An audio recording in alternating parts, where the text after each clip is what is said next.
you to this inaugural function of the IDY webinar series being held by CCRYN, Ministry of Ayush, Government of India. This 7th International Day of Yoga is a digital event today, like last year, and we are here to celebrate this occasion by sharing our knowledge and experience with one and all.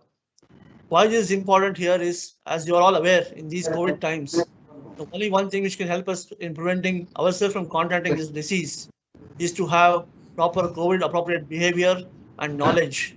Knowledge about protecting oneself from COVID, as well as knowledge for protecting oneself from COVID, as well as knowledge for upkeep of one's health. With this, I invite all our stalwarts for their part of this particular webinar. We have some, we have some, we have some speakers who are really well versed in this area of yoga and COVID, and we are also welcome all the speakers here for the event. I welcome to you, Dr. Deepak sir, and Dr. Vishal Rao, Dr. Madhavan, and Dr. Manjunath, and of all of them, I'm very heartily welcome Dr. H.R. Nagendra ji, who is the Chancellor of SVRSA Yoga University in Bengaluru, for his utmost guidance, his patience, and for having agreed to grace this particular occasion. I also welcome here on board Shri Vikram Singh ji, who is the Dynamic Director of Ministry of Ayush, who is very forbearing in promoting yoga and Nashpati among the masses. He himself follows yoga and Nashpati to the core, and he himself imbibes those principles in his own life, as well as disseminates those to others. He is a very visionary and a true engineering person. I welcome you all to this particular gathering, sir. So now I would like to request Shri Vikram Singh ji to open the session with a few introductory remarks on this IDY webinar series and the activities of the Ministry of Ayush in promoting IDY 2021. Over to you, sir. धन्यवाद, नमस्कार, प्रणाम, आदरणीय गुरुजी, Dr. Deepak, Dr. Rao, other panelists, friends, those who are connected through this online webinar, and we all, our friendly, our family, Ministry of Ayush, and CCRYN and Yoga Naturopathy Fraternity. You see, yoga has become a health movement. During pandemic, the benefits are found to be so evident that world over people are talking about yoga and meditation. Whenever I see any Netflix movie or a series, they talk about yoga and meditation. What I personally feel, and that is true for all of us, is that since yoga is our tradition, Indian tradition, so our responsibility towards all these activities has tremendously increased. And year on year, we are becoming more scientific and professionals. During International Day of Yoga, what we are planning now in 2021, it is a digital and virtual event like the previous year, but this year it is completely virtual. So what we are planning is that we are having a lot of these activities, seminar discussions, and on 21st June in the morning we are starting this common yoga protocol, and I invite you through this platform to join. All of us can join observation of 21st June, that is 7th International Day of Yoga. Regarding today's this discussion, what I suggest that yoga for COVID-19 is not limited to patient, but also to their families. And there are severe impact on the family if some loved one has passed away due to COVID. The impact is huge. It is not just physical but mental and emotional.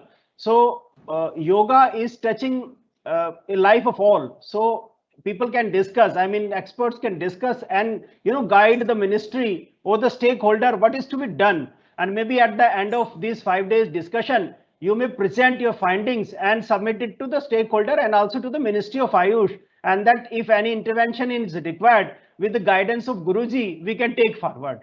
With this, I convey my best wishes on behalf of Ministry of Ayush to success of this event. Thank you very much.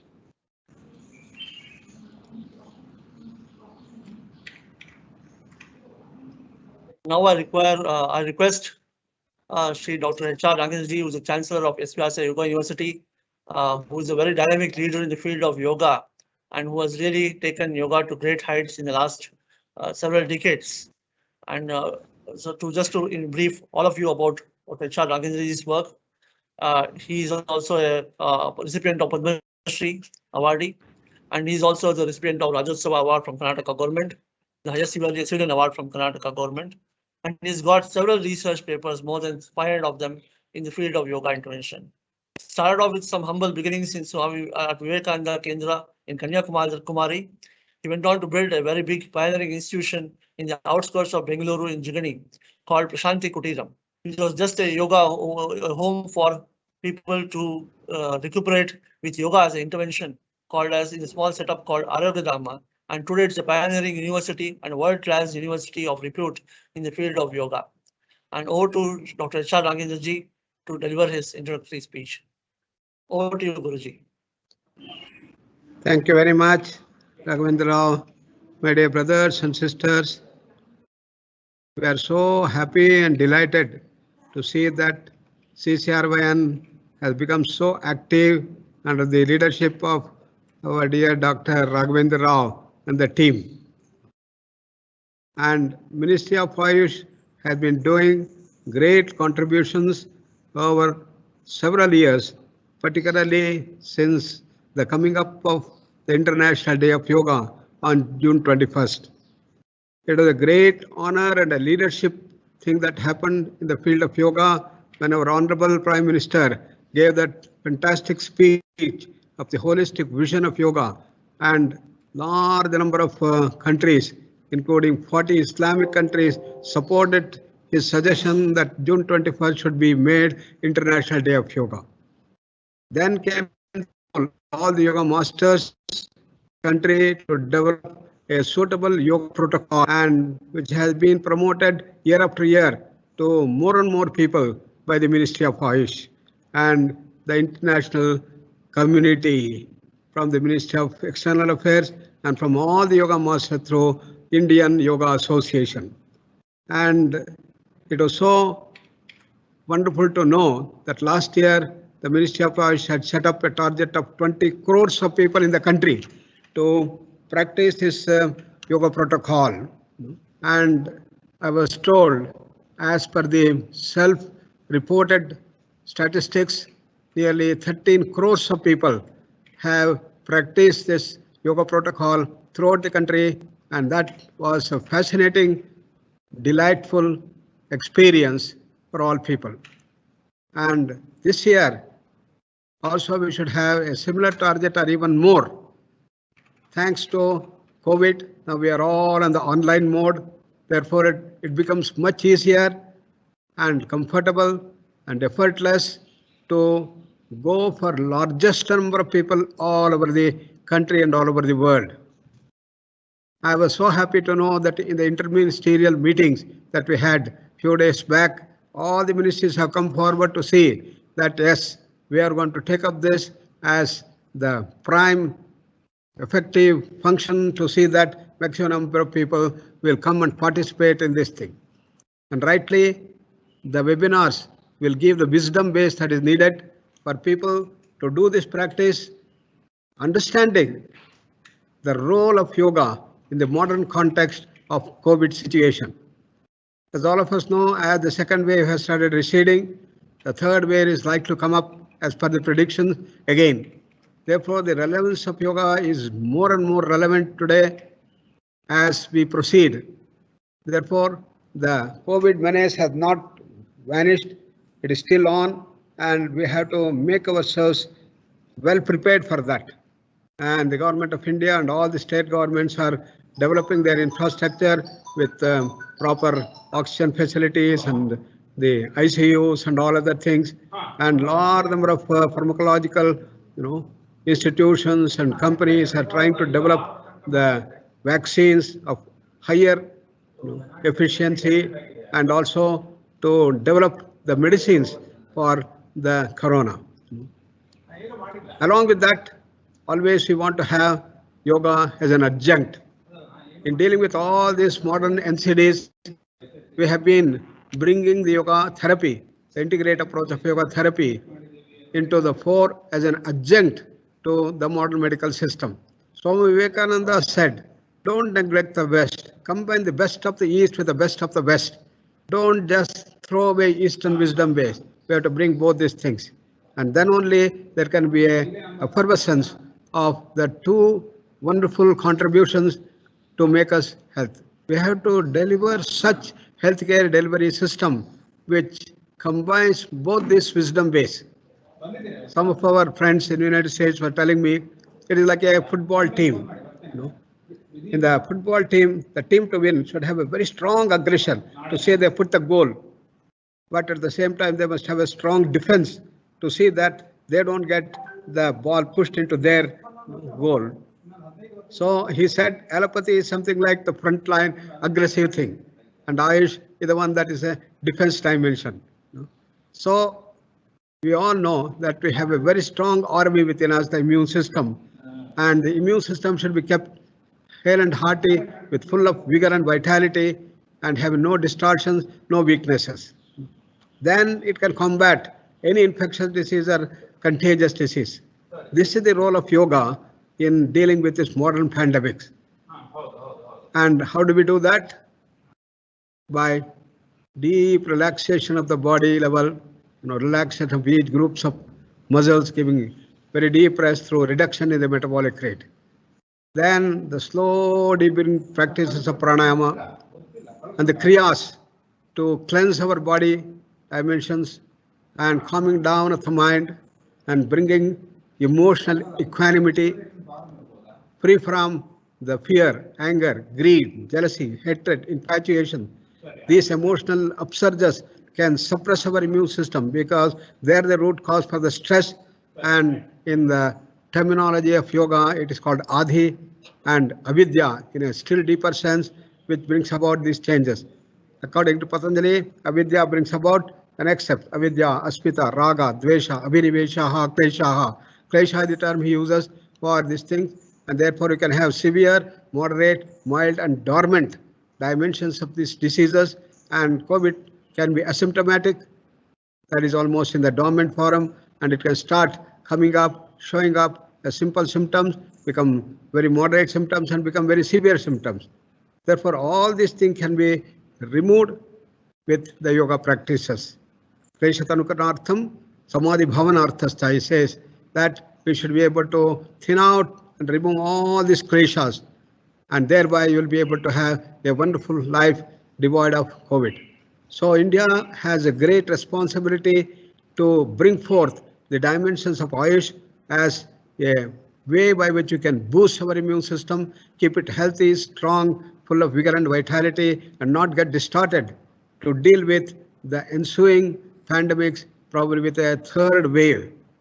And this is how a time has come where the integrated medical system should come together, the allopathic system and the Ayush system should come together harmoniously without prejudices, because no one system has been able to give solution to all these diseases, and particularly the pandemics that we are facing.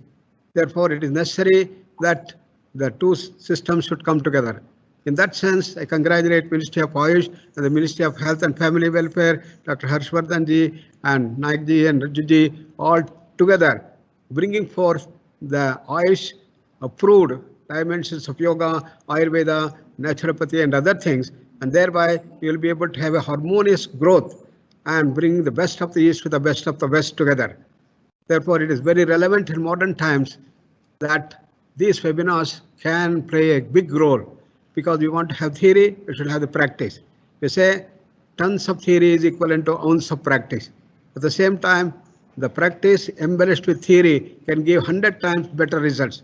Therefore, when we talk about the protocol, when we talk about the approved protocols of yoga, Ayurveda, naturopathy and others, we should also see that we understand what is the basic dimensions in practicing that we think. What is the evidence base? What is the research dimension? What are the features of Vata, Pitta, Kapha or Tamas, Rajas and Sattva, and how to boost the immune system? What are the barriers for the blossoming of the immune system to ward off? And are there special factors in immune system which can particularly hit the coronavirus. Several other dimensions of understanding has to come out, and how naturopathy, yoga, Ayurveda can bring about these dimensions have to be unraveled and brought forth. As you rightly said, Mr. Sharmaji, that it is important that we are growing in our scientific evidence more and more research papers have started coming up, and the Ministry of Oil should spend more and more money for doing the research in this direction with more and more control trials, RCT trials, and in Ayurveda and probably homeopathy, we should have the double-blind research studies which can prove effectively the effectiveness of these things in dealing with the modern COVID. And while we spend lakhs of crores, for dealing with the vaccines and treatment things in the allopathic medicine, and spending so much of money for vaccines and other things, why should we not spend 100 crores for through Ministry of Ayush to see that yoga and the naturopathy is brought forth to the forefront, along with Ayurveda, homeopathy, Siddha, Unani, which are so wonderful. They've got a very strong and total holistic health-based science, which is at the base of these things, and we have to bring out this. Therefore, we from SVYASA and the Indian Yoga Association, we all are together with you, my dear Raghavendra Rao, Sisharvan, Rajesh Kotecha ji, the Ministry of Ayush. Let us all work together and see that it is done. And if the Rajesh Kotecha ji and all of you can bring forward this point to the PMO and see that enough funds are brought to Ministry of Ayush, at least 100 crores, to see that we also develop much better research and publish best papers, large number of papers, as we did in diabetes, NMB, by merely spending about 10 to 15 crores. By the Ministry of Health and Ministry of Ayush, we were able to do that and brought out nearly 35 research papers, and American Diabetic Association gave a big Laurel Award for that. Similarly, we can take up a complete nationwide study and see that it is done. And this is the direction we have to take in research, particularly Central Council of Research in Yoga and Ayurveda, Research Yoga and Naturopathy, headed by our dynamic Raghavendra Rao, should be able to do that. So I request Ministry of Ayush to put up this proposal to the PMO and get the money and see that it is spread everywhere. And this is we all want in the field of yoga, naturopathy, Ayurveda, and the Ministry of Ayush. With that, once again, I congratulate all of you for organizing these wonderful webinars for these 4 days from today, and I wish all success. And if you can come out with a nice compendium, a manual type, a report, which can be a redeemer. And we earlier in the webinar brought out this entire thing and submitted to Ministry of Ayush and Ministry of Health and Family Welfare, the role of yoga, Ayurveda, Yanatherapathy and others. And this can be further updating of that thing. And in collaboration with Nimhans, SVYASA, we had done that one. And that can also be brought forth as a updated version of that manual. And that will be a document which can go to show that yes, there is a big necessity and need for the Ayush to come up in a big way, and the ministry should spend enough funds by getting these funds from the Ministry of Finance and from the PMO's office. I wish you all the best. Thank you very much. Dhanyawad, Raghavendra, once again. Congratulations to you. Namaskar. Thank you, Guruji. Thank you for your pulse of wisdom and your thought for taking Ayush forward in this era. And Shri Vikram Singh ji also is who's the from the Ministry of Ayush is also here, and he's also been hearing to what you have been saying. And I'm sure we will take up affirmative action in this end, and to see that we have more funds for research in the field of Ayush for COVID and improving immunity. Thank you, Guruji, and I thank Shri Vikram Singh ji and Dr. H.R. Nagenjar for gracing the introductory function. We now begin the proceedings of the webinar series now. The first of this is Yoga for COVID today. This is going to be followed by Yoga for respiratory health tomorrow, then by Yoga and cardiac health, Yoga and cancer, Yoga and mental health. So we have distinguished panelists who have achieved tremendously by doing research in this particular area and these fields, and they have done a lot of immense service and have immense experience or knowledge to share among all of us in this next 5 days. So I welcome all the panelists and all the speakers who are there today as well as in the coming days for this particular series. I thank you all for your support. I thank the Ministry of Ayush for this for the support, ever enduring support to CCROL and making things happen. And also to HR Ranganji from SVIASA, who has been the backbone of Ministry of Ayush since its inception. Thank you, Guruji, and thank you, Shri Vikram Singh Ji. And we over to the session now. I request Dr. Anusuya to introduce the moderator, Dr. N.K. Manjunath. Thank Good you very morning and much. welcome. Please permit me to leave. Thank you. Because I have got Thank you. another webinar. Thank you, Guruji. Thank you.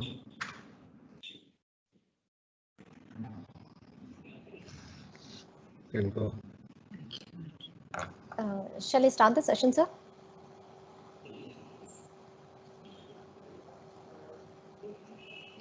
Okay. Thank you, Dr. Rao. I also take your leave and wish you all the best again. Thank you, sir.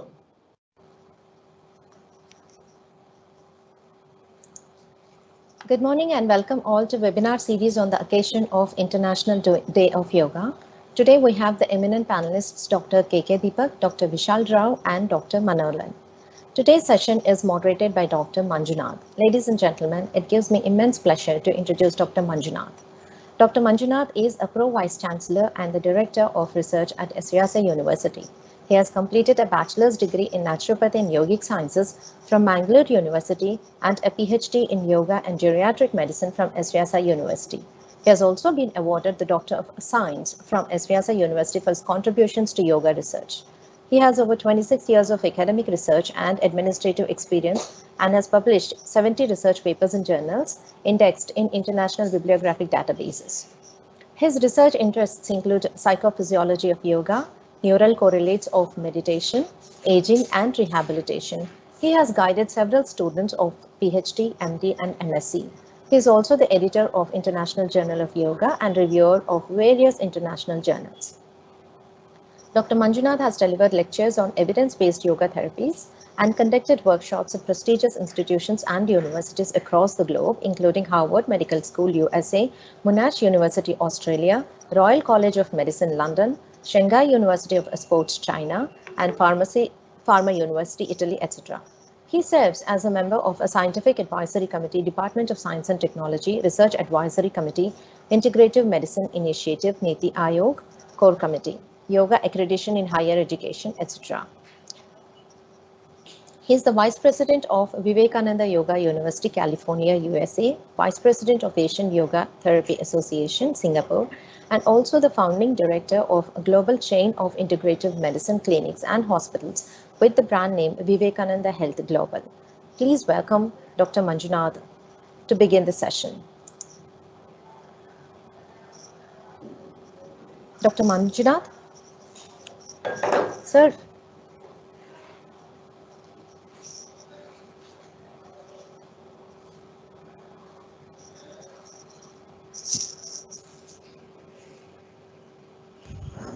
I see some mails.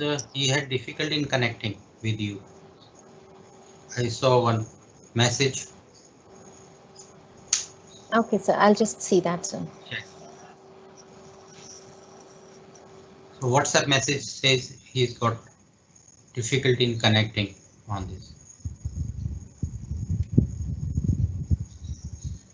If not, if it's a national activity, you may go ahead, Dr. Raghavendra, or you may take over. Let it go ahead.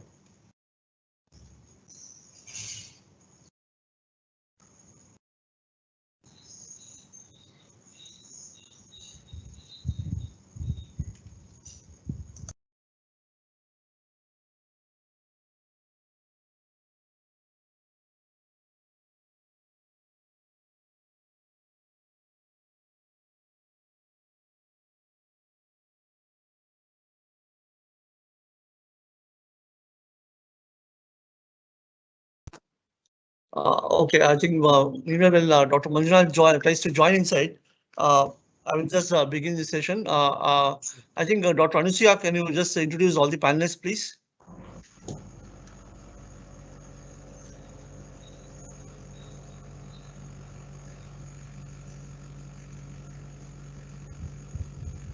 Dr. Anusuya?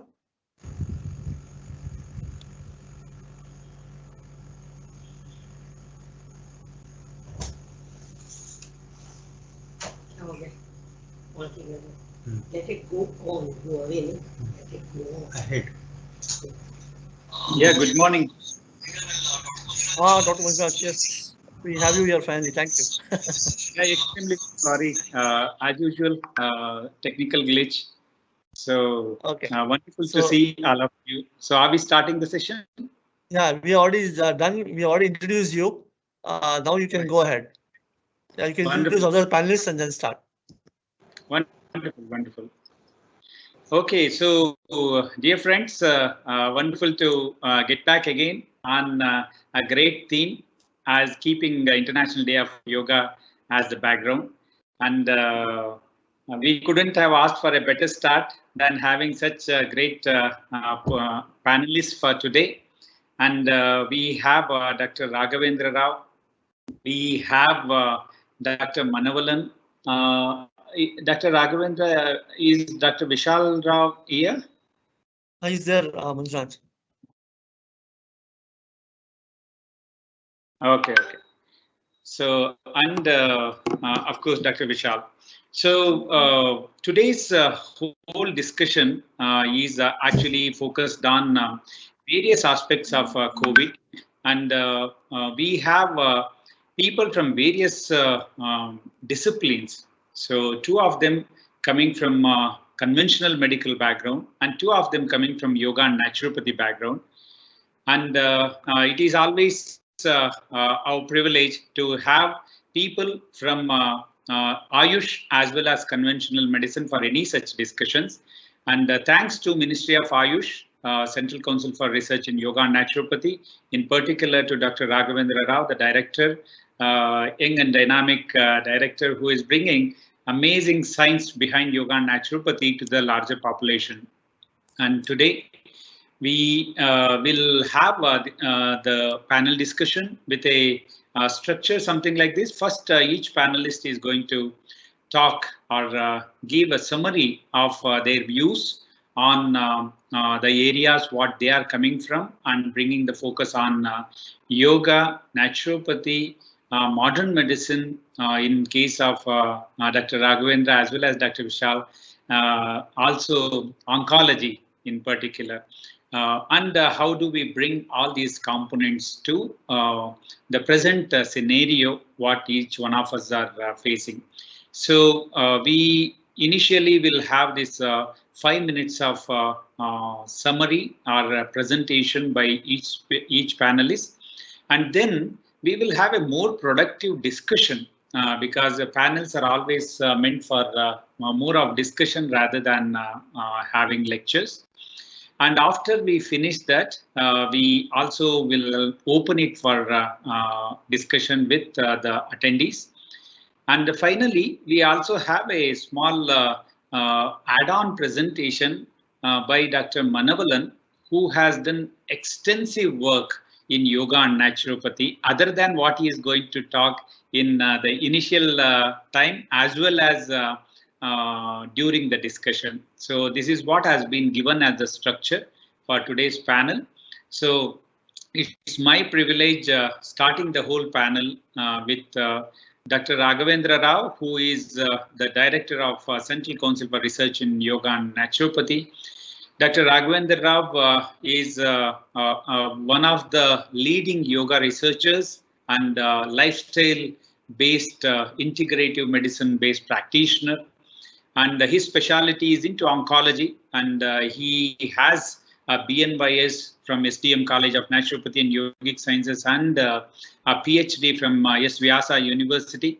He has amazing experience in bringing yoga-based integrative medicine to clinical practice, particularly focusing on oncology. His experience of working with Healthcare Global in Bengaluru and across India, and his experience of working with international organizations, primarily focused on oncology, like MD Anderson Cancer Center, with which he was one of the investigators for the biggest ever grant given to yoga research, that is $4.5 million, along with MD Anderson Cancer Center. And he has numerous publications. Though his focus was into oncology, but yoga and yoga research on one side and integrative medicine on the other side was his focus, and his publications talk all about it. So without taking much time, I invite Dr. Raghavendra Rao to give his initial presentation. Thank you, Dr. Manjunath.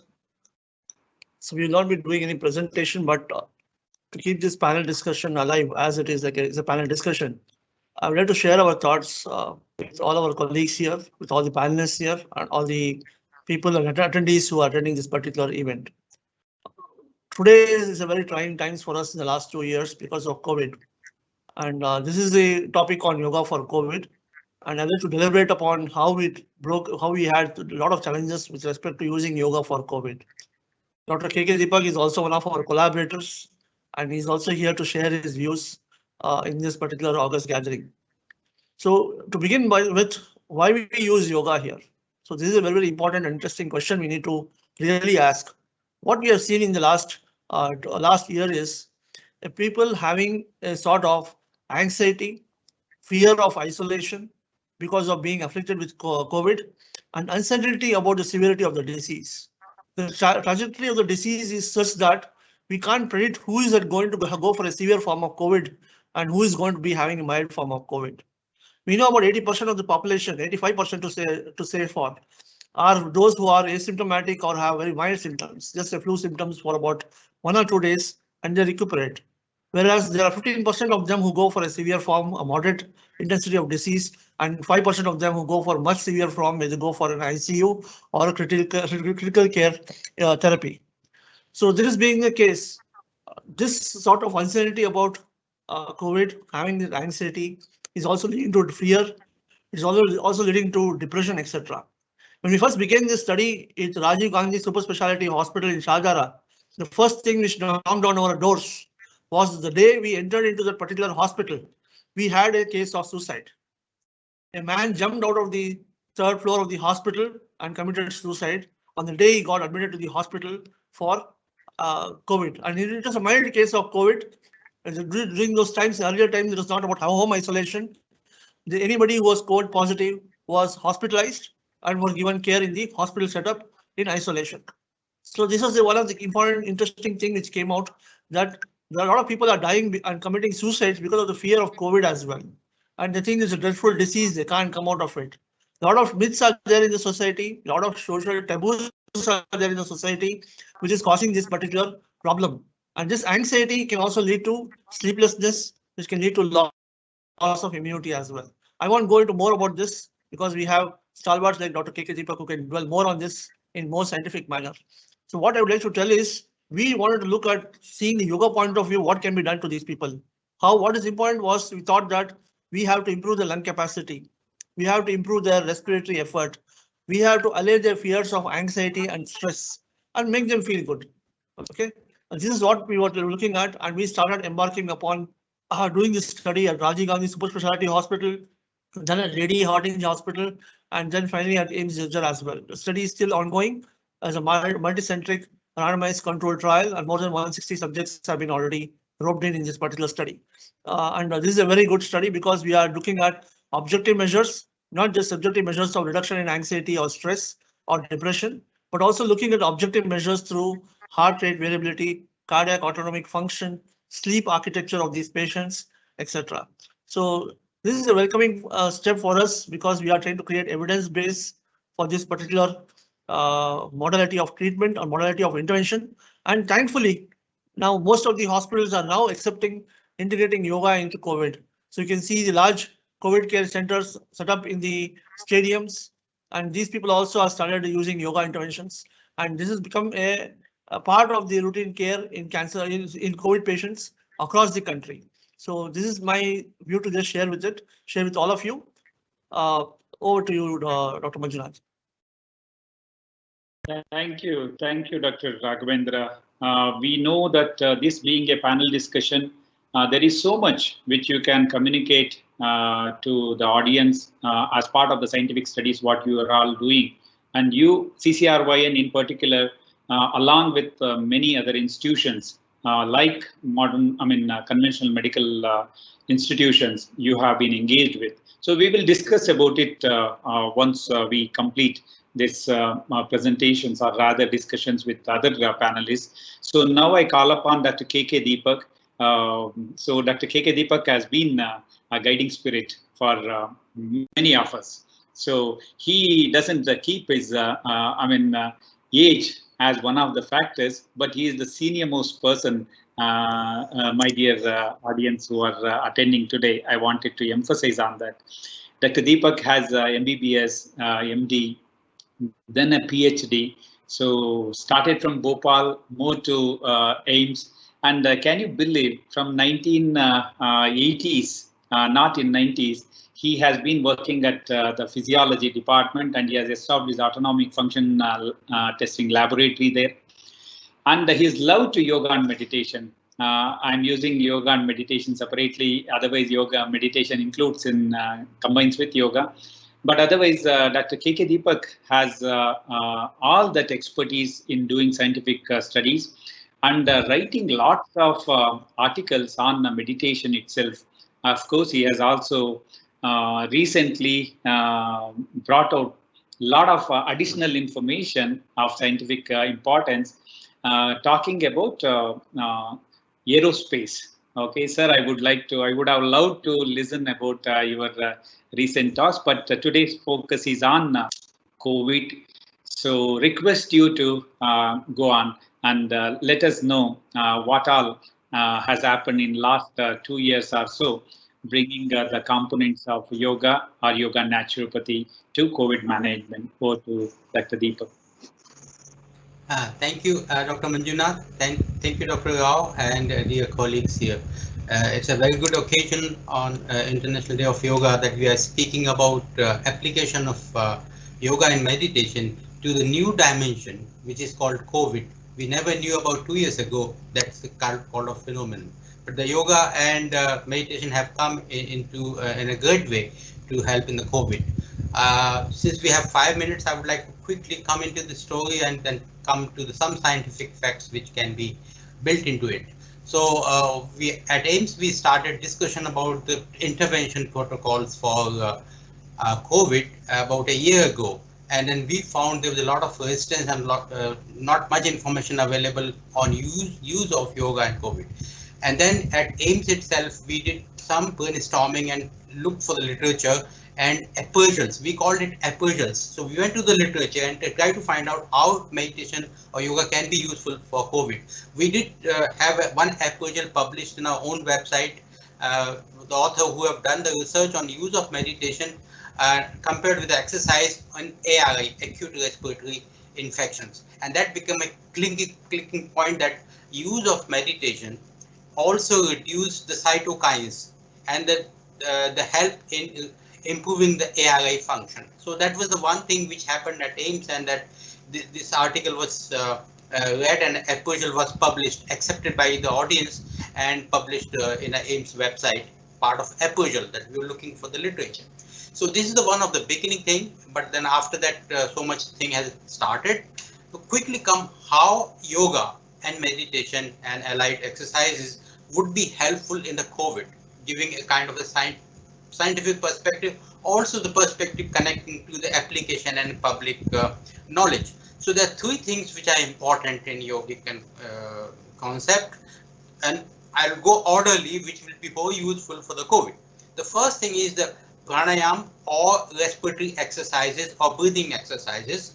And we have proven, and several other people have proven, that these exercises improve your respiratory reserve and respiratory function. Not only the respiratory function, bronchial asthma, COPD, ARI, and all three they help bringing down the severity. Therefore, it makes logical that breathing pranayam would help in COVID both before as a prevention, during the acute phase when the recovery is taking place, and then post-recovery phase. So different protocols have been already have been prepared by SVASA and also by ministry, and these protocols can be used. So this is one important, the pranayam, one important feature of the component, which is very useful because COVID is affecting your respiratory function in large perspective, in a larger proportion. However, COVID also affects your brain, and therefore the next step, meditation, would be very useful, because it has been shown that the meditation, the practice itself, takes the anxiety, the fear component, and enhances your parasympathetic autonomic control, therefore calming down the brain. The parasympathetic has enormous influence in reducing the brain excitability. It has been shown by EEG studies. Ourselves, we found that in EEG studies there are autonomic frequencies present. Therefore, it is very useful. The meditation is a very component.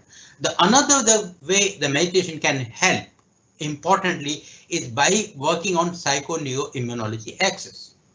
Therefore, by improving your immune function, and by improving the immune function, it can do before and during COVID also, when there are storms of the cytokine storm, your brain is also very much activated. They go under sympathetic hyperactivation.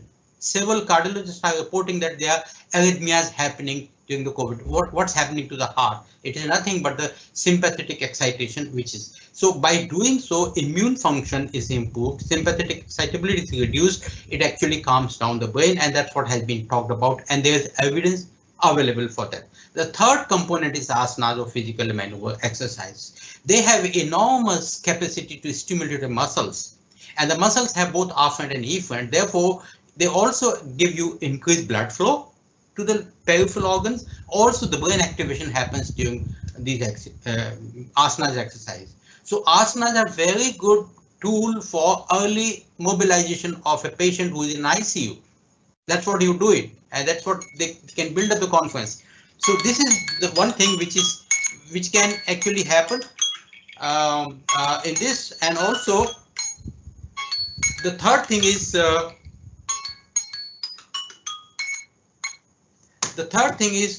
the local function, which yoga function can improve. The function, local function, like breathing itself enhances the sensitivity of the upper respiratory airways. And then there are several procedures available in yogic protocols by which the local function, nasal, sinus, and oral cavity, they can be enhanced. Therefore, put together, there is an evidence, and there also more evidence can be created. This is what we are doing. In that way, it can enhance. So with that, I finish my 5 minutes, and I come to the conclusion that more and more protocols should be prepared with evidence-based, with a scientific justification for their acceptance to the wider community. So thank you so much for giving me this opportunity.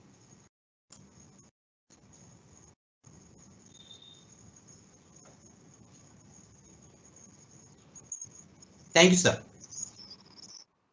Yeah, thank you.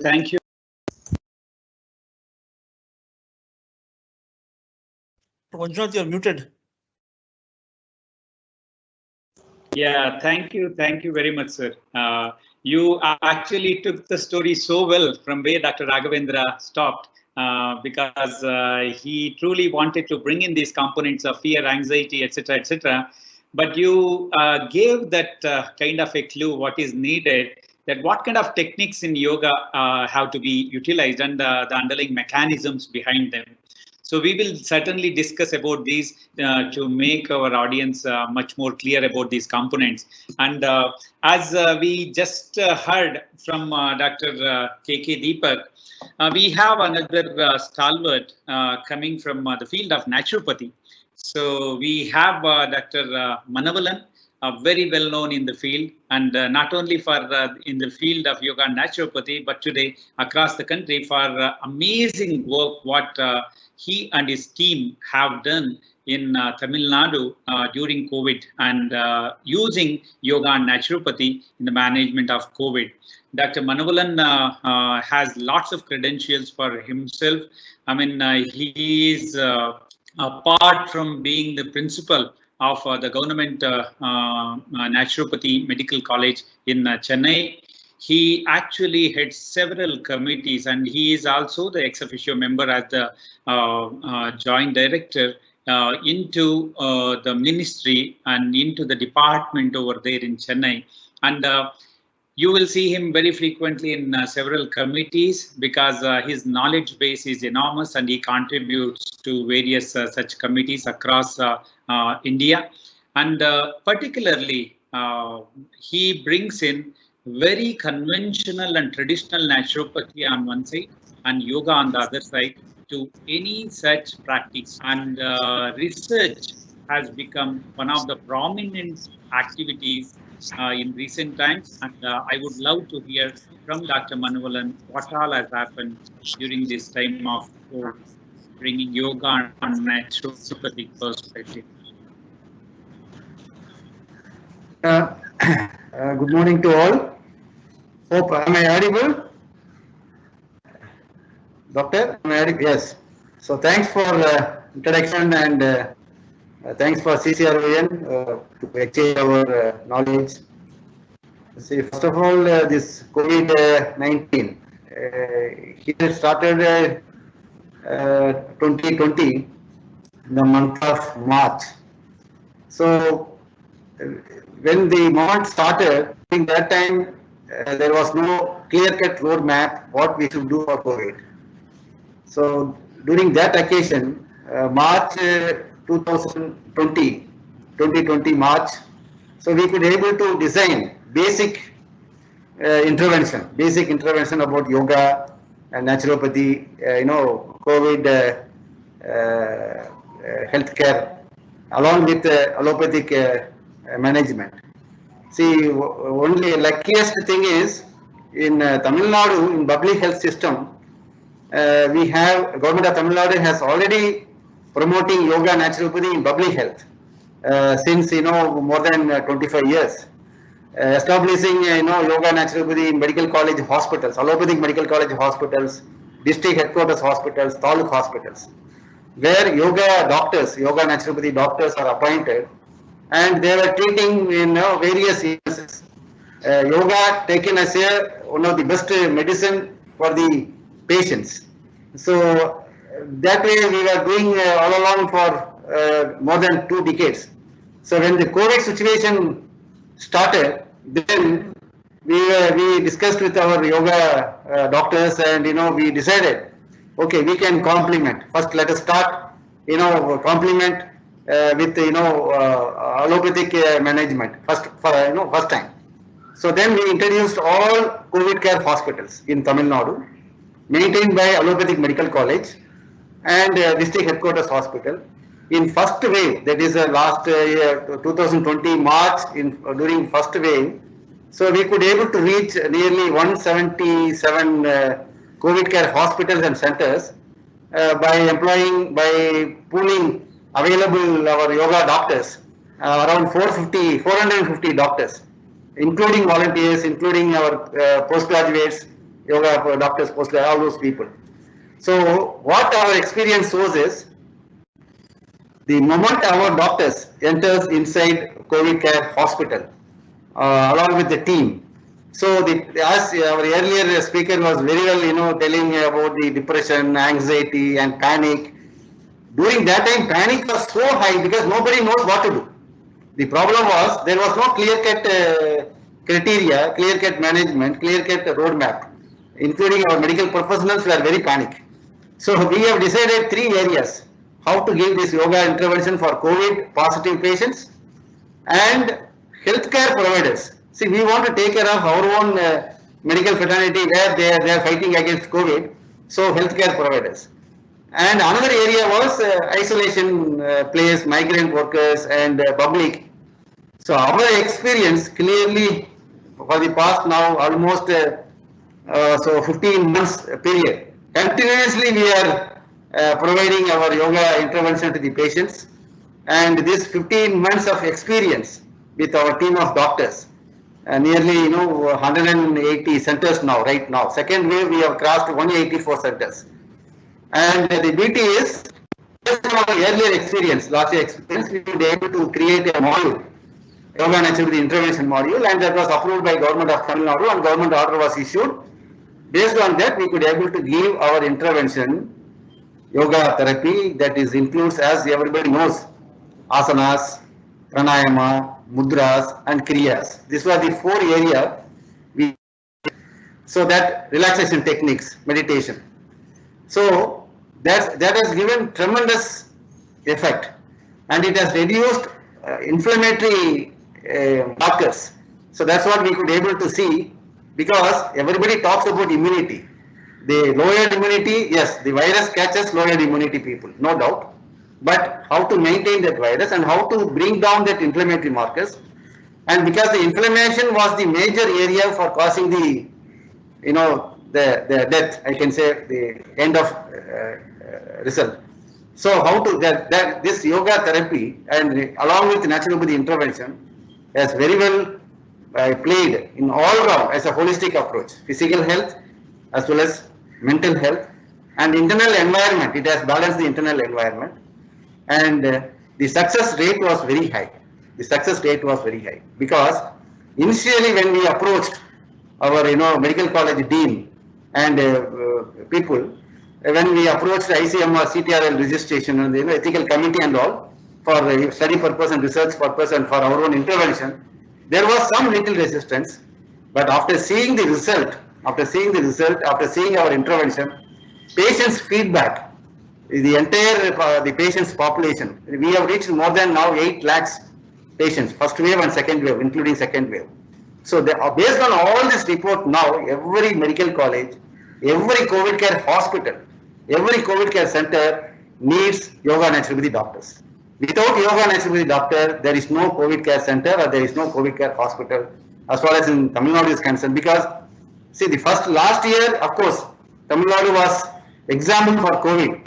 Where we have introduced and where we have taken as a challenge.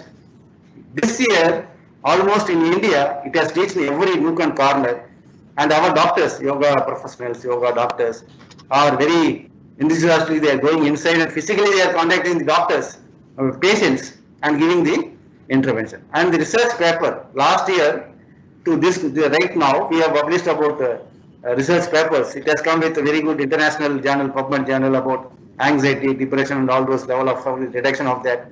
And we have done also study on iridology. That has also given very good, eyesight. How diagnosis purpose also we have done that. And now observation study and other clinical randomized clinical trial. So all the studies are being accepted now. Paper is being accepted, and very soon we'll be able to publish with a large, huge amount of sample size and intervention. So I hope yoga definitely can play major role along with other conventional, management. So this is a real integration. So we have shown the real true integration of the systems of medicine, allopathy and yoga and naturopathy, and it has worked very well. So this model can be taken across the world, and that can be easily implemented, provided if you have a proper, see, all this success is mainly because of availability of human resource. See, as a medical man, see, until unless you make up your mind, first of all, you should have that willpower. So yoga doctor, as a yoga naturopathy physician,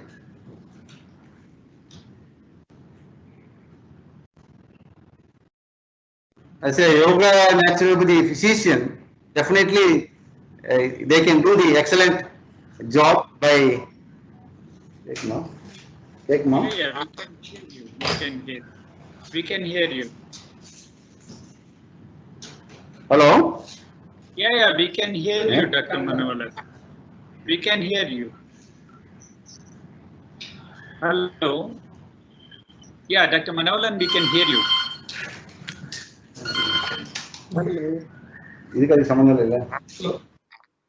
Yeah, I think there is a small technical issue with Dr. Manavalan. So anyway, we'll be getting back to Dr. Manavalan. Since keeping the time frame in mind, so we will be moving on to Dr. Vishal Rao. So Dr. Vishal Rao is, as I mentioned, is coming from, once again, modern medical background. So Dr. Vishal Rao is the group director for head and neck surgical oncology and robotic surgery and at Healthcare Global, and he is the Dean Center of Academics and Research at HCG, and he is the member of a High Power Committee on Tobacco Control, Government of Karnataka. He is member of Expert Committee of COVID Task Force, Government of Karnataka, and member of Consultative Group of Principal Scientific Advisor to Government of India. So we couldn't have asked for a better person to give us an overview than the task force member of Government of Karnataka. So it's our privilege to have Dr. Vishal Rao, highly accomplished surgeon as well as a clinical oncologist. And we would love to listen to you, Dr. Vishal Rao, about the recent trends and bigger perspectives of yoga and naturopathic adoption into the clinical management of COVID. Over to Dr. Vishal Rao. Thank you, sir. I'll just be sharing my screen. I hope you'll be able to see the screen. Yeah, now we can see. Yeah. There's some problem with the share screen.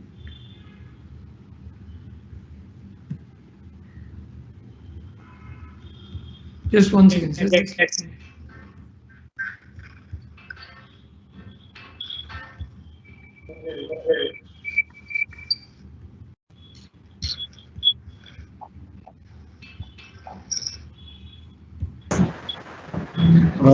Sorry, there was some internet, issue. So, without much ado, thank you, Dr. Raghavendra, for giving us this opportunity. At the outset, I would like to thank the Institute and the department for giving me this opportunity. So, Dr. Raghavendra had asked me to speak on a general scenario, and I thought that it is very pertinent at this juncture for us to share our perspectives on yoga. I have called this the World War C because I think this current scenario was nothing less than a world war for the entire globe. I'm representing HCG. We are a group of cancer centers, but we also have a presence in fertility with bioinformatics, diagnostics through Strand, and as a general hospital. And we're currently at about 23 centers across the world. When I think of this scenario, as Guruji rightly mentioned in the beginning, you see the current scenario, I have called it as World War C. Winston Churchill, when he was speaking about the World War II, said a very beautiful emphatic statement. He said something about Russia, and at that point I thought that particular statement seems more relevant today.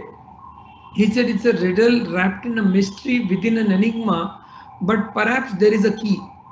I believe one of the keys today to unlock COVID is yoga. And I put some of my perspectives on the World War C in this particular op-ed. I again want to highlight the importance of sometimes the paradox of the current times for us. This is a very interesting article that got published in the British Medical Journal. It is called Parachute Use to Prevent Death and Major Trauma When Jumping from the Aircraft, a randomized control trial. A very interesting study that actually wanted to look at, is there really a role for using parachute when you jump from an aircraft? A very simple study by Ye et al. And this comes in a very, very thought-provoking manner. The study actually elaborated and showed that parachute use did not reduce death or major traumatic injury when jumping from the aircraft in the first randomized evaluation of this intervention. However, the trial was only able to enroll small participants on a small stationary aircraft on the ground, suggesting cautious exploration on higher altitude jumps. This is what the randomized trial was about. This BMJ article was on a very, very lighter note to kind of create a thought-provoking impact to understand where do we draw the line on evidence. And for me, yoga is one such area of a paradox where we are again saying that we are searching for p-value when today the entire world was searching for oxygen.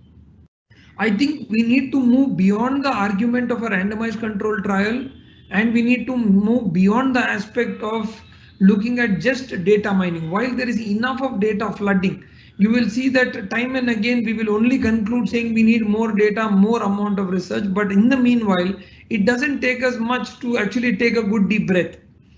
with the rising cases of COVID in India across the last couple of months, and the second wave come in a very big way, today we stand in Karnataka at a positivity rate of 6%, with still about 125 deaths and new cases about 7,000 reported.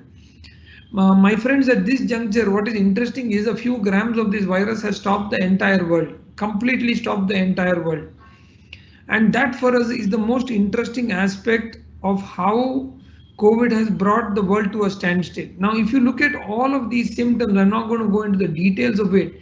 I think the pulmonary phase is where we lost the game in the second wave. And this is where I believe that yoga's primary focus is on. The primary focus of yoga comes at the pulmonary phase. I'm not again going to go into the details of this, but in the current genomic sequencing, we know that there are more than 8,500 new variants that have already come into India. And at this juncture, a third wave seems to be imminent. So what I would like to close with is the point that I want to again re-elaborate at this juncture, that yoga in principle is about looking at a composure of mind, body, soul in rhythm into well-being. And at this juncture, there cannot be a better time for us to actually talk about this globally, with Honorable Prime Minister taking so much of efforts to make this into a global recognizable Indian contribution.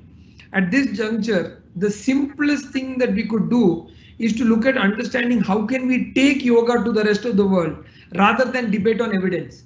My humble submission here is we know enough and more that the virus affects the lung. We know that the ACE2 receptors are flooded in the lung, and we know that majority of our population are not deep breathers, they are shallow breathers. They do not breathe well. The first oxygenation we need to give is to enforce, like vaccination, the practice of yoga. It has to be enforced. To say that it is mandatory that everybody should practice deep breathing exercises at this juncture, it is like giving an oxygen concentrator. For me, I'm not talking about complex policies here. I'm just talking about simply saying teaching yoga to everybody is like practicing and giving them an oxygen concentrator inside their body. And that needs to be emphasized. And I'm requesting Dr. Raghavendra to take this more fervently, like how the Pfizer, Moderna, or the Serum Institute or the Bharat Biotech is taking vaccination. Please take this up as a campaign that you enforce and say that this is going to be the first vaccine. The second vaccine is the mask. The third vaccine is your jab. But your first vaccine is your breath. And if you have to take a breath now, in fact, because of the wearing of mask, people are taking less breaths. That is more unfortunate today. I believe that yoga is not something that you do for 15 minutes in a day, but it is something that you do through the day. It is something that you practice through the day to kind of make it as a part of your life. I keep telling this to my patients. We have a very good yoga unit at HCG, and we have a lot of training that we give to these patients. I tell them yoga is not something that you put by the clock and say that I will do 15 minutes in the day, and the rest of the day your lung is suffering from oxygen deficit. Now, this is the time I believe, Raghavendra sir, we will never get a better point in time in history to enforce yoga in a benevolent way to the public of this country or to the world, to say how simple in 1 minute when we take 12 breaths, at least take one good deep breath for your own lung and for the sake of improving your own immunity. There is enough of data to show that your immune system, to your mental status, to oxygenation levels, tidal volume, we are filled with data. In fact, yoga has contributed highest to data, I would say, and statistics. So at this juncture, let us not again worry about more data, but let us look at how do we take this data and enforce it into the people in a benevolent way, in a way by which, like the way we are conducting the vaccine drive, in the same way we have to conduct the yoga drive. And I believe that that initiative can only be happening through your department. We are all with you in this, and this is one area where there cannot be any controversy, there cannot be anything, because a person knows that his breath is the one that is keeping him alive. And it is the oxygen supply shortage that was actually taking lives. There is no confusion about these two things. So at this juncture, I think we just need to take on one single uniform path unanimously across the country to give a global message and start a campaign together. We are with you, and thank you for these persistent efforts of continuously doing these campaigns. Dr. Raghavendra insists that I leave all my work and come and sit with him in this, and I enjoyably do it. He enforces it very strongly to me, and I believe the same way he can enforce it on to the entire country right now. Thank you very much, sir. Thank you for the opportunity. Thank you. Thank you very much, Dr. Vishal Rao. I mean, you summarized so many things in such short duration, but you said it. You said it all. So our gratefulness, and we are thankful to you for bringing these components so openly, because you said it very nicely that we are all running behind data. Okay, so before introducing anything to a patient, so COVID has taught us this wonderful lesson that none of the medicines were tested in COVID. There was no data for anything, but still everything was a trial and error. But we succeeded in some way. Similarly, yoga, when you actually pick in a right manner, bring the science behind yoga, what has been already established, probably we can directly implement them. And you said that pulmonary phase is what very crucial, and probably yoga can bring in a huge difference over there. And that's a message for all yoga practitioners that you can intervene and you can actually produce those beneficial effects of yoga to individuals. I just open up this panel for some discussions now. First, I would like to ask Dr. Raghavendra Rao, because he is the one who initiated this whole process of taking yoga to multiple conventional medical institutions in Delhi. Of course, parallelly, we have Dr. Manavalan in Chennai, who has done the same in a much bigger network within the medical system of Chennai. So, Dr. Raghavendra, if I can ask you, how difficult was it to actually bring these concepts of yoga to COVID management and convincing the medical fraternity to take up yoga as an add-on intervention? Okay, the first of all, during the initial period, it was in April 2020, when we stepped into the hospital, even the nurses and the doctors of the hospital were scaring us from going into the wards. They said we ourselves don't go much into the wards. We limit our own exposure to the patients because it is very, very contagious. So we don't recommend you people also go to the wards. So it was just a small ward visits initially. Then when the confidence started building up, or when we started demonstrating to show how we can use yoga interventions for the patients in the COVID wards itself, then I think the nurses also began to become more bolder than us. And they saw that none of our people got affected with COVID during the times, and they became more bolder, and they said yes, why not? And they're spending longer time with the patients than us. So I think it is quite safe, and it is indeed, it was very important to see that when we started doing it, the patients themselves were coming forward for doing yoga. They said, you please take a class in the evening also, because the whole day they had to sit inside the hospital doing nothing. They just having their mobiles with them, and they have no visitors. They have nobody to take care of them. Occasionally see a sister coming there and jotting down notes and measuring vitals. Apart from that, nothing else they have. They have no engagement at all in the hospital. And that isolation was creating a lot of anxiety and panic in them. And they were always yearning for doing yoga. So initially what turned out to be a resistance became a movement. And in fact, they started asking the doctors, and now the Rajiv Gandhi Super Specialty Hospital has requested us to put yoga teachers around the clock. So we have deputed about 6 teachers there. So they are doing yoga around the clock. Be it now, it was initially in the mild symptom wards. Now it's also in wards which have patients on oxygen as well. So there also patients are doing yoga. Even patients in ICU also are doing yoga now. Yeah.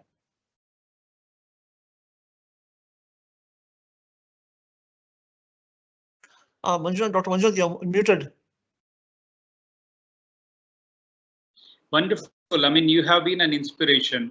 So I to ask the same question to Manavalan, because you had a background in a different way, that you are in Delhi and CCRY is already in reach of AIIMS and few other institutions.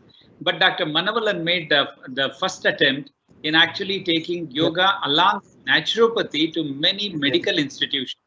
Dr. Manavalan, can you just tell how tough it was for you to convince your community bringing yoga and naturopathy-based intervention to COVID management? We will take up your presentation at the end. Maybe if you can just throw some lights on the difficulties what you have faced and how you convinced people. Yeah. It's a really tough time we had in the beginning. With patients as well as with our own medical fraternity, because it is very to convince them that how effective it is, like that. So what I request is, for 2 minutes I can just we can run through the slide. So this will give you picture, so that it's easy for me to convince. We are not able to hear you. Hello. Are you able to hear? Yeah. So we can run through the slide quickly, maybe 2 minutes. Then we can. I think this will give a best idea. That will be better. Is it possible? Hello. Yeah. Okay. Please go on. Yeah. So next, see in the health sector. In the beginning, we had a really tough time only, but by convincing our medical people as well as the patients community, being a doctors, see the big advantage is, as a professional, as a yoga naturopathy doctor who have done for 5.5 years, and they have legality, they have medical registration, they have evidence-based methodology to explain the people. So when we approach the committee, that is a ethical committee as well as a scientific committee, we could able to explain them scientifically. Then their acceptance was easy for us. For example, how yoga can help to improve the respiratory and lung function, lung capacity, and how it can reduce the stress level, how it can reduce the different parameters like heart rate. See, the moment the patient receives positive result, you see that their blood pressure and HR rate will be very high. So like that, we could able to convince them scientific method, whatever we have studied for, like integrating modern subjects with our yoga naturopathy subjects. So that was easy for us to introduce this. And first 3 months, then another 3 months. For example, positive patients, asymptomatic, positive patients with mild, positive patients with moderate. Now we have entered severe patients where SpO2 level, oxygen saturation is 80, 85, 90. Those cases in ICU ward, our doctors goes with team of doctors, yoga doctors, and they are able to give our intervention, and they are able to improve their oxygen level. And of course the Makarasana, which was from the beginning we were telling about the Makarasana and the prone position, so that breathing technology, breathing method. So all those things has given very good result. Now, yes, now without yoga doctor, that COVID care hospital or center is missing out. So now we have introduced every COVID care hospital, and all over the doctors, especially pulmonologist. The first question asked beginning, the pulmonologist and anesthetist, what best you can do? What is your role? Then based on our experience, based on our clinical knowledge, based on our past experience. So next, so this was the introduced in March 2020. Next, this was the government order which we have issued. To anything we need a protocol and directions order. Next. So this is a real intervention where we could able to introduce, apart from yoga therapy, all other associated naturopathic treatments like steam inhalation and aromatherapy, and of course detoxification methods. Next. This is the target groups. We have covered healthcare providers plus COVID positive patients. Next. So this is the total number of patients. Almost we are reaching 8 lakhs. In the year 2020, we could able to reach 180 COVID care centers and hospitals. Now in second wave, we have 174 integrated centers, COVID care hospitals and centers integrated with allopathy and yoga naturopathy. And this year, as especially, we have taken up COVID care centers, yoga naturopathy exclusive centers, where we are giving fully yoga naturopathy intervention for asymptomatic patients and very mild symptomatic patients. We have established now 10 centers. I think this is the trend setting in Tamil Nadu, and this is the model in all over India. I hope this nowhere in India where they have exclusive yoga naturopathy COVID care centers, but we could able to, because of last year experience, this year we could able to do this. Next. So this is the research papers we have published and being accepted few papers. Next. So this is the excellent paper which it has come out for anxiety and depression, where we have associated with the Medical College Hospital, COVID care hospital with our yoga doctors. Next. So this is the diagnosis which we have published. Next. So these are the exclusive yoga naturopathy COVID care centers. Last year we had only 2 centers. Only yoga naturopathy COVID care center, 2 centers. This year we have more than 10 centers. So these are the interventions. Apart from yoga therapy, we also introduce certain natural remedies. Next. So this is the yoga where the patients, the bedside yoga interventions is being provided individualistic with our doctors by taking safety measures. Next. Next. So these are the screening. We screen the area, we catch positive patients and we bring them to our COVID care centers. Next. So these are the yoga therapy, all types of interventions, asanas, pranayama. In pranayama, techniques like Bhastrika, Kapalabhati, Nadi Suddhi, Pranayama, based on individual requirement. Breathing techniques to all the patients. That is the technique of, that is the knowledge based, experience based intervention is required. Next. Next.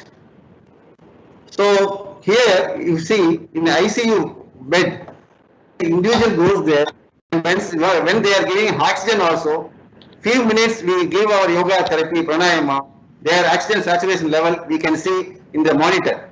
Next. So this is the COVID care hospital. There is a one hospital, King Hospital, which is very famous, government hospital in Gindi, Chennai, where from the beginning, more than now, we are giving yoga hall. There is a beautiful yoga hall.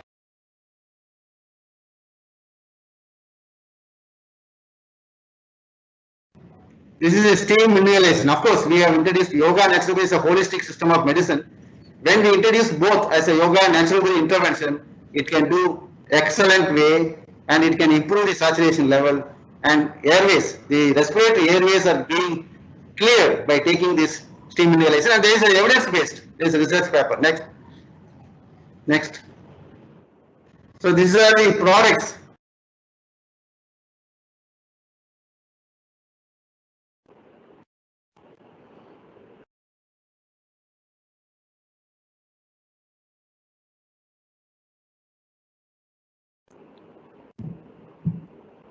Dr. Manavalan, I think we are losing your connection and voice. Dr. Manavalan, can you hear us? I think the signal is a problem. I think you can go with the next guest, I think so. Yeah. So, well, of course, this is a wonderful success story, what we can pick from the presentation of Dr. Manavalan.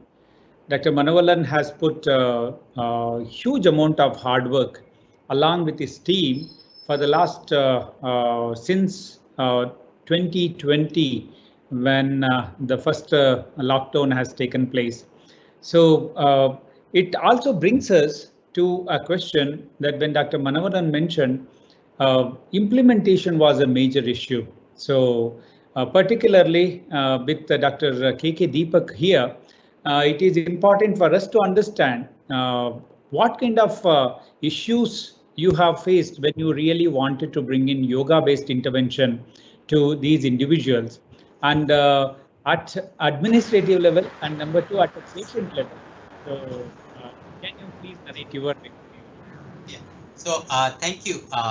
So one of the important thing at AIIMS is the acceptance of yoga has been accepted for last 1 or 2 decades, because Institute has been doing research in neurology department, physiology department, and so already people are aware of the yoga benefits. So and also our director, Dr. Guleria, we published together on bronchial asthma about 20 years ago. So he was aware of that benefits of yoga, and he being pulmonologist. So they accepted that, yeah, yoga should be beneficial. And so from theoretical point of view, conceptual point of view, no problem. People were ready to help. The problem were only administrative logistics, like earlier speaker said, how yoga instructor will go inside, how many people should be permitted to go inside and outside, the connectivity, if you want to use their Wi-Fi network, how we will be able to access, and the logistic distances. The other problem is that yoga, the COVID control was has multiple heads, like hospital administrator, pulmonologist, anesthesia. So whom to collaborate with and who should be coming, because sometimes you have one PI, then after some time things have shifted. So you have to another PI. So these are the issues which came up, so therefore we took so many PIs from group. So everybody is anesthesia for ICU in charges. Therefore we could solve the problem. And we were discussing this almost on a day-to-day basis. Therefore, not much issue from understanding point of view. There's no resistance from that point of view. The only thing, logistic, how appropriately, and ethical considerations. So we took all ethical considerations, we convinced them, and therefore it was not that difficult. Thank you.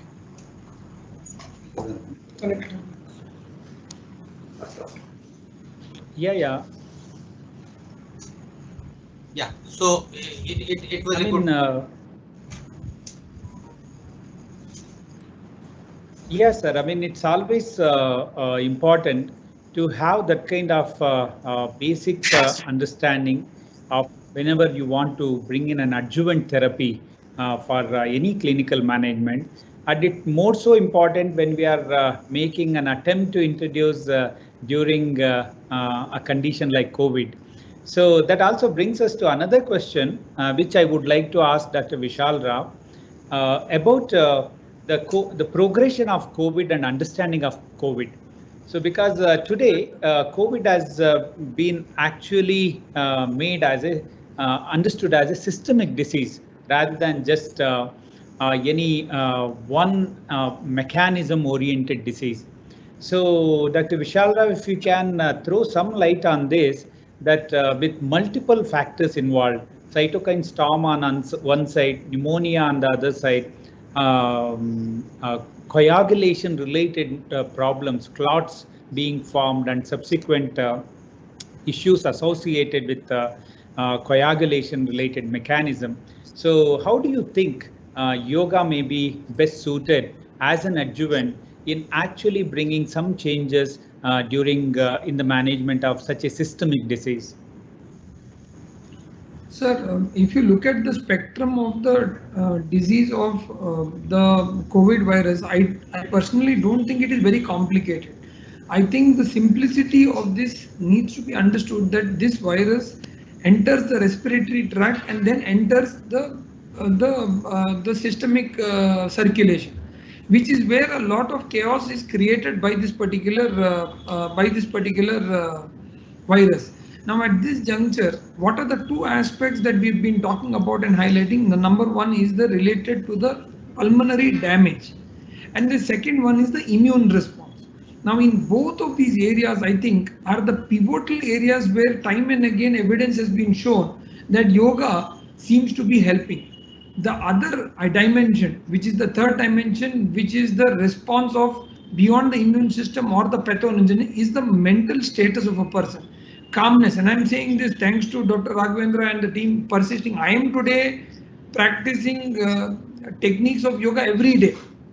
And I'm not trying to talk theory here, I'm talking about every day with the level of stress that we have been facing as medical healthcare workers who have not taken a break for 1.5 years now. For me, a living example sitting inside the either being in the COVID ward or being in the fungus ward or being worse than that in all other scenarios, we were able to keep ourselves healthy. We got vaccination a year later, but till the time, what was there with us? And I think for me, an important part of mental agility, calmness, keeping leadership alive was also equally important, not breaking down, burning out. So all three aspects, I tell that the same equivalent applies to a patient also.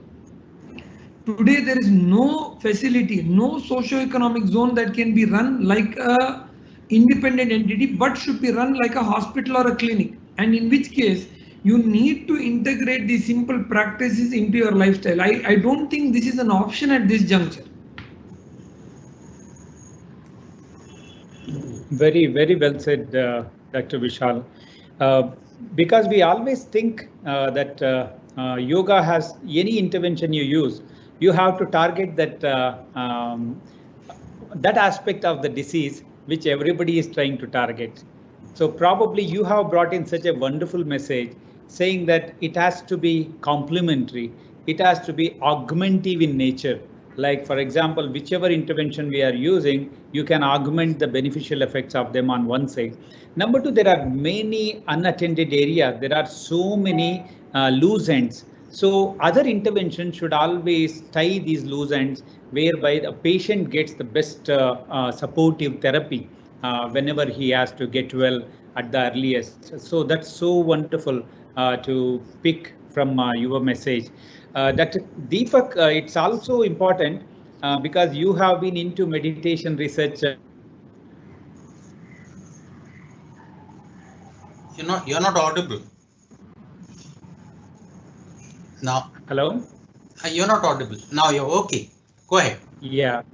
No, I was asking, many people ask us this question that, well, you are giving yoga to people who are quarantined, people who are with mild to moderate symptoms, etc.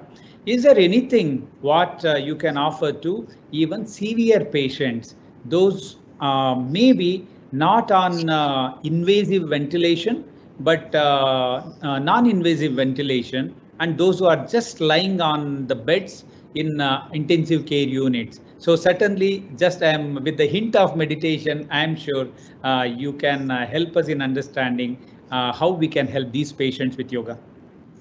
Yeah, while prescribing yoga protocols like breathing or meditation and other things, to the severe patient, one got to be careful.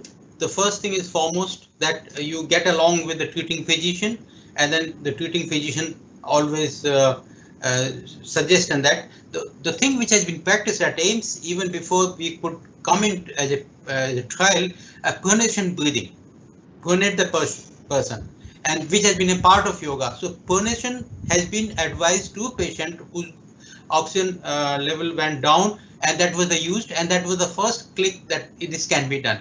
The second thing which can be done is kind of a giving them some kind of a visuals by which they can communicate. So maintaining communication and advising them how to calm the mind and how to do these things.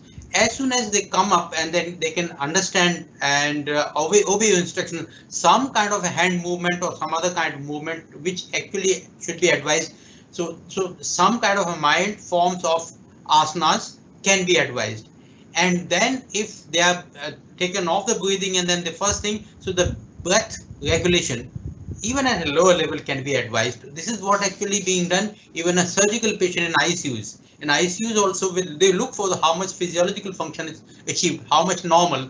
So they are advised to early mobilization, early respiratory maneuvers, and earlier mentation. So all these things, there can be some form of protocol can be used. In fact, recently we were advised to write an editorial, and we have addressed this point. The editorial will be soon out, where Dr. Rao and myself are co-authors. Thank you, sir.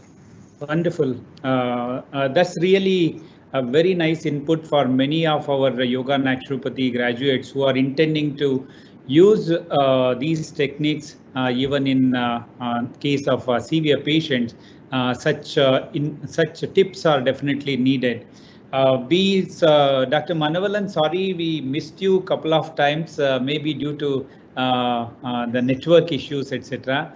But we have to congratulate you. Probably you are the first one to publish a yoga and naturopathy based interventional study during COVID in the field. So we have to congratulate you for that. And let me ask you just one more question, because we are coming to the last part of this panel discussion. So, for example, when you first actually wanted to introduce, I mean, you have these visuals like this, what we can see on the screen, amazing visuals. So, for example, I think you have tried giving yoga and also naturopathy based intervention to many people who probably have never heard about these in their life. So how difficult was this to make them understand what yoga is and what naturopathy intervention is to help them manage COVID? Yeah, sorry, there was some interruption, of course, net connectivity. See, here the problem is convincing the patient, the stakeholders, is really, tough job, because always.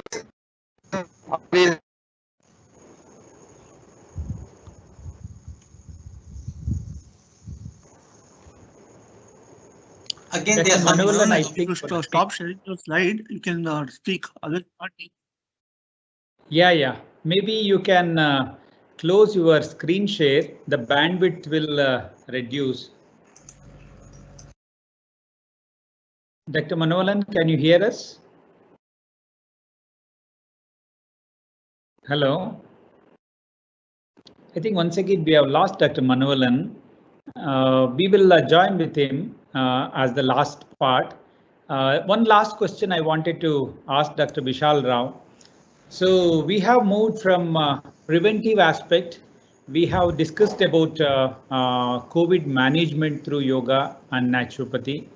The next question I wanted to take you through is rehabilitation, post-COVID rehabilitation. So I am sure you will have some wonderful inputs to give us with respect to using yoga for post-COVID rehabilitation. Dr. Vishal. So again, post-COVID rehabilitation, one of the important aspects that we have found is, you see 17% of the current population, when the everyday cases were rising, required oxygen. Now this was a very sizable amount. At one point in Karnataka, around April end to May 14, we had about nearly 50,000 cases per day, of which 17% or nearly 8,500 patients every day were requiring oxygen. The amount of inflammatory damage that it has caused to the lungs need to be reversed. The long-term implications of this not known, and the oxygenation naturally will come down. The simplest thing what a common man needs to know is that my body functions at an optimal state because of oxygenation. That is what a sleep apnea patient or somebody doesn't get through. And what lies between these people is the person with a shallow breather. Now already a shallow breather, which most of us are, who is infected with COVID in a subtle way, let's say even with a mild CT score or a moderate score, will have lung inflammations which will be there for a long period of time and further decrease oxygenation. Your productivity depends on your oxygen. So you have to be more successful in this era of capitalism. You have to be more productive. You will need to have good oxygen. I mean, that's the mantra I use. If I have to now work for 16 hours in a day with a smile, I need to be happy with myself. Like somebody very rightly said, you are so busy recharging your phone, computer, you are recharging your car, you're recharging everything, you forget to recharge yourself. Post-COVID era, you need to recharge yourself effectively. And this recharge is essential. Again, I'm going back to the official note to say we need to enforce this kind of recharges, to say otherwise your battery will not function. So I think the essential component of this is recharge. Very, very well said, Dr. Vishal. Of course, along with giving a message of post-COVID rehabilitation, you have also given a message for overall health management of an individual, because this applies to every time and to every individual. So wonderful to hear that. So we have come to the last part of our discussion. Just it's my request to each panelist to give your summary and how do you sum up the discussion within a minute's time? I request Dr. Deepak to give your sum up talk. So, taking the point from the post-COVID scenario, it's very, very important to come back to their natural health and maybe more fitter level of health. It's very important. Otherwise, there will be a backlash of COVID-19, maybe in terms of fear, anxiety, depression, or diabetes, or something like that, or hypertension, which might come up after this. So it's very important that you come up that. Therefore, you should be fit, but you should be more positively fit, and you should pursue like what the government of India has been talking about, the Fit India movement, which is also incorporated yoga protocols now. And the Fit India movement, there are shades of the fitness. And your positive fitness, your high level of fitness, you should attain yourself. You measure your own fitness, and it can be all respiratory fitness, a cardiac fitness, your muscle fitness, and mental fitness, all these components, flexibility, agility. Therefore, I would suggest that post-COVID scenario, now please come back and measure your level of fitness, perform yoga, and the yoga will give you a different kind of dimension of fitness, and therefore you can enjoy better health and good health. So I wish you all the better health and good health to all of us and all countrymen. Thank you so much. Thank you, Dr. Deepak. I think the message was to be fit, adopt yoga-based lifestyle, and remaining fit is the mantra, and I think we all should follow that. Dr. Raghavendra Rao, of course, we keep hearing you in many panels, but it's very essential to listen to you to get your summing up message for today's panel. Thank you, Dr. Manjunath. And I thank all the panelists for a very intuitive lecture and a series of interesting discussions on COVID. I'm sure these discussions were far beyond what we really expected. It was so intellectual, and it was having very crisp and had very good message. And Dr. Vishal, you put it in a very right context. BMJ, breathe, mask, and jab. And that should be the way of our campaign. I'm sure we'll try to work on that breathe campaign as well, and see whether we can start doing this, especially for post-COVID rehabilitation. This is very, very important. We know that. So breathing is a very important aspect of COVID rehabilitation. Most of them have, because of the destruction of the lung tissue, they have compromised pulmonary functions. And if you are going to improvise them, we can prevent them from getting other NCDs like diabetes or heart disease or hypertension in future. So this is also a pulmonary. This also is a primary risk factor for getting other NCDs also in people who never had this NCD before. Okay, so this may also be one of the scenarios which we are going to encounter in future. And I'm thankful for Dr. Manjunath for having moderated this session so well. I thank Dr. Manoharan, Dr. KK Deepak for their insightful insights into management of COVID using various means. And mostly what we are trying to do today is also look at these interventions in more scientific paradigms. Now, there has been a controversy saying that steam inhalation can also cause mucormycosis. We don't know about that. Okay, there are some of the respirologists and pulmonologists believe that it is causing mucormycosis, especially the rhinoorbital mucormycosis. So we need to do some studies to really find out, is it so? Is it because of steroid? Is it because of diabetes? Is it because of other existing risk factors? Is it because of the nosocomial nature of the infection or the fungal infection? Because of dirty oxygen tanks? We don't know.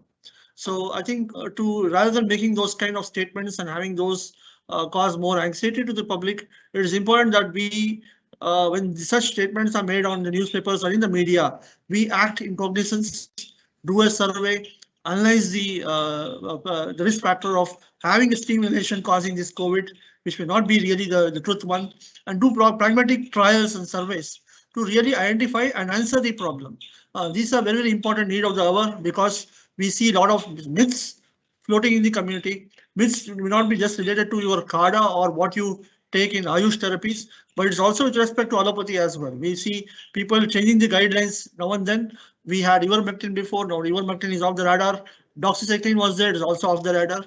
So we have to rely on hard evidence through clinical trials and clinical outcomes, and not really blame each other or each of the systems in this particular time of COVID.